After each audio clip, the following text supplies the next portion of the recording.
সংগ্রামকে কবুল করে নেন। আল্লাহ নোয়াখালীর সংগ্রামকে আপনি কবুল করে নেন। আল্লাহ কুমিল্লাবাসীকে হেদায়েতের মালা পরায় দেন। কপালে হেদায়েত না থাকলে কুদরতি ফয়সালা দিয়া বুঝায় দেন। আল্লাহ নোয়াখালীর মানুষকে আপনি হেফাজত করেন। আল্লাহ নোয়াখালীকে বিভাগ হিসেবে যেন ঘোষণা করতে পারে সেই ব্যবস্থা করে দেন।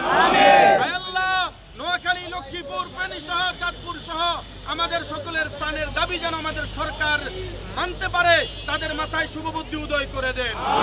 আমার ঘরে অনেক শ্রম দিয়েছে, ঘাম দিয়েছে এই নোয়াখালী বিভাগের উসিলায়, বিভাগের জন্য আল্লাহ আমার এই ভাইদেরকে, তাদের শ্রম ঘাম অর্থকে, আল্লাহ কুরবানিদেরকে আল্লাহ আপনি কবুল করে নেন।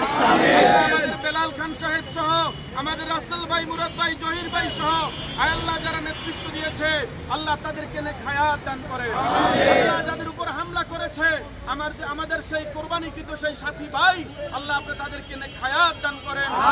আমরা যেন এই নোয়াখালী বিভাগ চাই, এই দাবি আদায়ের শেষ সময় পর্যন্ত যেন মাঠে থাকতে পারি, আল্লাহ আপনি আমাদেরকে সেই তৌফিক দিয়ে দেন। সুবহান রাব্বিকা রাব্বিল ইজ্জাতি আম্মা ইয়াসিফুন ওয়া সালামুন আলাল মুরসালিন আলহামদুলিল্লাহি রাব্বিল আলামিন।